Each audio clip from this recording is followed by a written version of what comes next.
안녕하십니까, 정재현입니다. 전날 뉴욕 증시는 혼조세로 좀 마무리가 되는 그런 모습들이었습니다. 일단 FOMC 경계감이 좀 있는 그런 상황들이었었고요. 거기에 따라서 기술주들 중심으로 하락을 해주는 차익 매물이 좀 출회되는 그런 모습들을 좀 보였습니다. 일단 다우지수만 상승을 해주는 그런 모습들을 좀 보였었고요. 반도체 쪽의 종목군들이 비교적 차익 매물이 좀 많이 출회가 된 그런 하루입니다. 필라델피아 반도체 지수도 1.5%좀 하락하는 그런 모습들을 좀 보였었고요. 거기에 추가적으로 좀 볼 수 있는 부분들이 기업들의 실적 발표가 좀 지속적으로 좀 나와주고 있죠. 어제 같은 경우는 AMD의 실적을 좀 발표를 했었습니다. 단 AMD뿐만 아니라 다른 기업들도 실적 발표를 좀 했었었는데요. 일단 회장 장 마감 이후에 6%대가 좀 넘게 하락을 해주고 있는 그런 모습들이고요. 마이크로소프트도 2%의 좀 약세를 보여주고 있는 그런 상황입니다. 일단 구글 같은 경우도 보게 된다라면 일단은 하락을 해주는 그런 모습들을 좀 보였어요. 마이크로소프트 같은 경우는 뭐 일단 예상치를 좀 상회하는 그런 모습들을 좀 보였었는데 일단 차익 매물이 좀 출회가 되고 있다라는 점, 이 부분들이 한국 시장에서는 조금 부담 요인으로 볼 수밖에 없는 그런 사항들입니다. 일단 다우지수만 좀 상승을 해주는 그런 모습들을 좀 보였었고 S&P 500 지수와 어, S&P 500 지수는 약보합세로 좀 마무리가 됐죠. 나스닥 시장도 마찬가지로 약세를 좀 기록해주는 그런 모습들을 좀 보였어요. 반대로 GM도 실적 발표를 좀 했었죠. 양호하게 실적이 좀 나왔었고, 자동차 쪽에 있어서의 생산량을 늘리겠다라는 그런 언급이 좀 있었고, 자사주 매입을 하겠다라는 얘기들도 좀 있었습니다. 여전히 전기차 쪽과 내연기관차 쪽에 있어서의 수요가 좋다. 뭐 이런 얘기가 좀 있었습니다. 거기에 따라서 뭐 포드라든가 뭐 루시드, 테슬라 뭐 이런 기업들이 좀 강한 그런 모습들을 좀 보였었고요. 금융주들도 전반적으로 실적이 좀 괜찮게 나오면서 강한 그런 모습들을 좀 보였습니다. 일단 한국 시장 같은 경우도 좀 영향을 미치지 않을까 그렇게 좀 보여지는데요.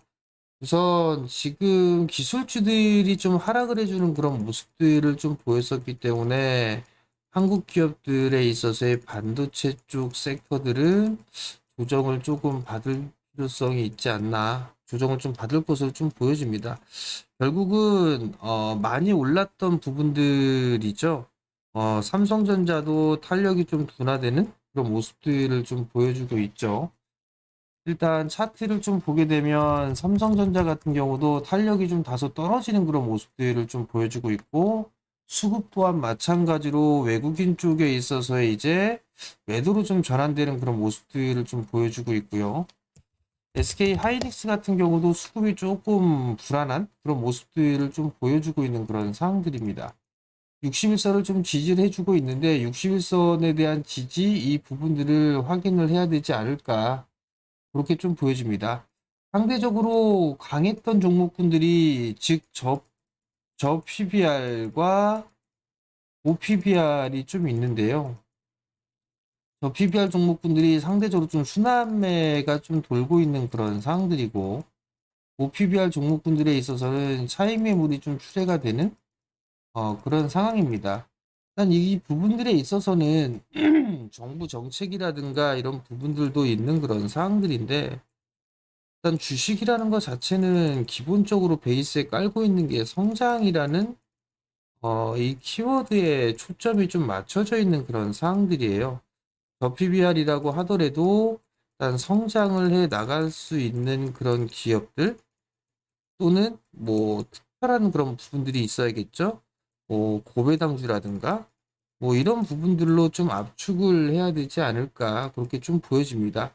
즉 최근 들어서 이제 수단매가 좀 나와주고 있는 그런 상황에서 거래량이 좀 증가되는 그런 모습들을 보이면서 상승을 했었죠.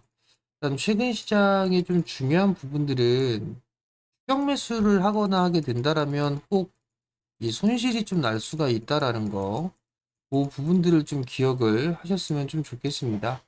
일단 대체적으로 뭐 현대제철 같은 경우도 대표적으로 저 PBR 종목이죠. 이 거래일 전에 8%대가 넘게 올랐다 7% 가까이 상승으로 좀 마무리가 됐지만 그 다음날 실적 발표를 하면서 상승폭의 상당 부분을 좀 되돌리는 그런 모습들을 좀 보였어요. 그렇기 때문에 따라 들어가는 부분들은 일단 좋지는 않다라고 좀 보여지고요.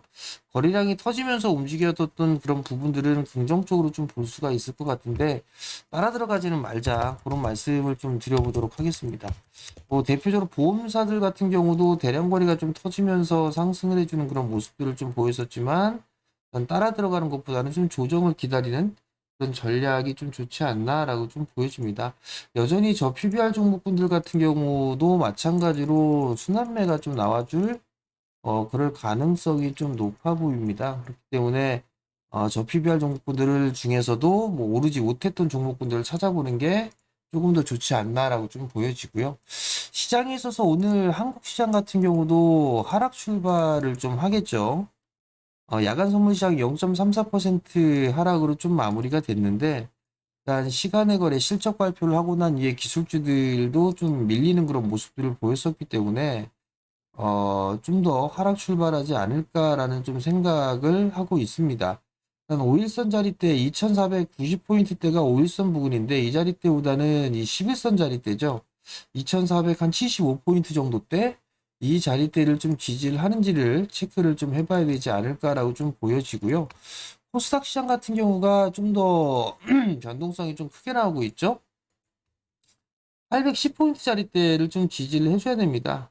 이 810포인트짜리대를 좀 이탈하는 그런 모습들이 나오게 된다라면 아무래도 800포인트를 한 번쯤은 깰 수가 있을 그런 상황입니다. 그렇기 때문에 810포인트에 대한 지지를 좀 체크를 해봐야 되는 상황이고요.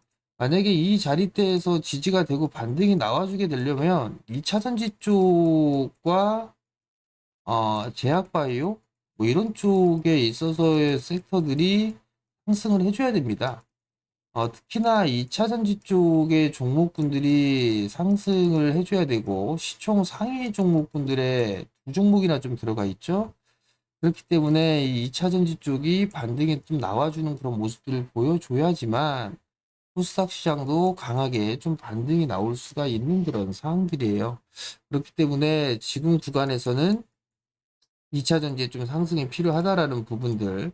사실 2차 전지가 좀 제법 많이 밀려 있는 그런 부분들은 사실이에요.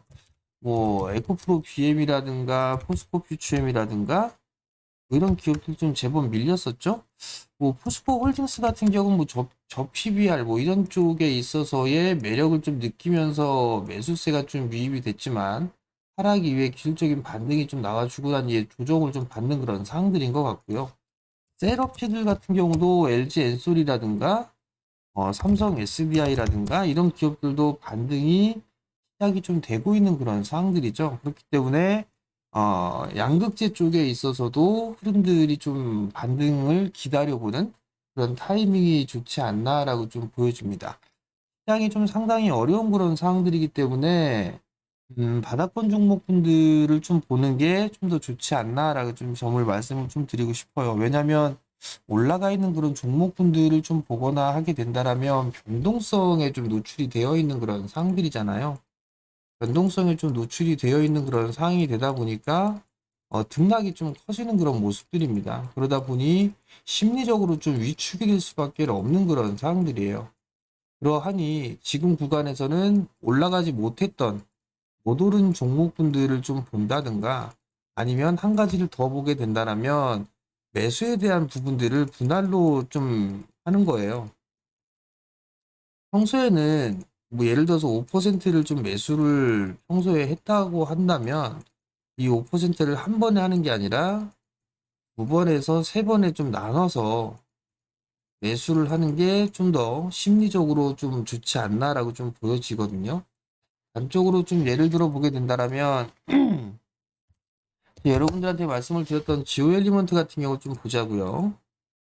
어찌됐든 간에 시장에 있어서 올라가지 못했던 그런 종목군들이 있었으니까 아마 요 구간 때 좀 말씀을 드렸던 부분들이 아닌가라고 좀 생각을 하는데 뭐 예를 들어서 뭐 13,000원에 말씀을 좀 드렸다라고 하게 된다라면 뭐 여기에서 보게 되면 뭐 저점 지지가 되니까 뭐 여기에서 일부 좀 매수를 했다라고 하게 되면 여기에서 이걸 뭐 평소 같으면 5%를 좀 매수를 했다 뭐 이런 식으로 본다라면 요렇게 하는 부분들보다 우선 여기에서 일부 좀 매수를 했던 그런 상황들이니까 뭐 21선 여기에 딱 나눠 놓고 61선 정도 나눠 놓고 여기에서 뭐 2% 매수를 여기서 2%를 좀 매수를 하고 요 구간에서 그리고 요 구간에서 3%를 좀 매수를 하고 그리고 요 구간에서 5%를 매수를 하고 요런 식으로 비중을 좀 쪼개 가지고 매수를 하게 되면 오히려 조정을 받는다고 하더라도 내려갈 때 일단 비중을 늘려서 하는 부분들이니까 그러면 총 3번을 매수하게 되면 10%를 좀 매수를 하게 되는 거잖아요. 그러면 처음에 얘기했던 뭐 12,900원대에 있어서 매수를 했다가 여기 이 자리대까지 좀 매수를 한다 치더라도 단가는 12,500원 이하로 내려오겠죠. 그럼 그리고 충분히 좀 수익을 내고 나올 수가 있는 그런 상황들이에요. 그러니까 이런 식으로 좀 분할로 여러 번 쪼개서 좀 매수를 해보자라는 말씀을 좀 드리고 싶어요. 최근 들어서 시장이 변동성이 좀 크고 그리고 또 하나는 종목에 있어서의 순환이 상당히 빠르게 좀 진행이 되고 있는 그런 상황들이에요. 이 부분들에 있어서는 거래 대금까지도 영향이 있다라고 좀 보여지는데 일단 제한되어 있는 그런 상승 기조 그리고 제한된 수급 이 부분들이 시장에 복합적으로 좀 작용을 한다라고 좀 보시면 좋을 것 같습니다. 그렇기 때문에 여러분들도 일단 어려운 시장이니까 꼭 분할 매수를 좀 하시는 전략을 좀 말씀을 드리도록 하겠고요. 만약에 힘들다라고 하게 되면 현금을 좀 보유하시면서 관망을 해보는 것도 한 가지 좀 방법일 수도 있어요. 그러니까 그 부분도 꼭 기억을 하시고 추격 매수는 좀 자제하자라는 말씀을 좀 드릴 테니까 요 점 좀 기억하시고 시장에 좀 잘 대응을 하셨으면 좋겠습니다. 자, 시장이 좀 어렵습니다. 어렵게 진행되고 있고 수급도 안 좋은 그런 상황들이고 변동성도 큰 상황들이고 하루하루 다르게 개별주들만 움직이다가 뭐 빠르게 순환되고 있는 그런 모습들인데 일단 좀 힘들 내시고 오늘도 성공 투자하시고요. 매일 영상 올려드리니까 구독 신청 부탁드리고요. 좋아요도 눌러주시면 감사하겠습니다. 오늘도 성공 투자하시고요. 저는 내일 아침에 다시 찾아뵙도록 하겠습니다. 마치겠습니다.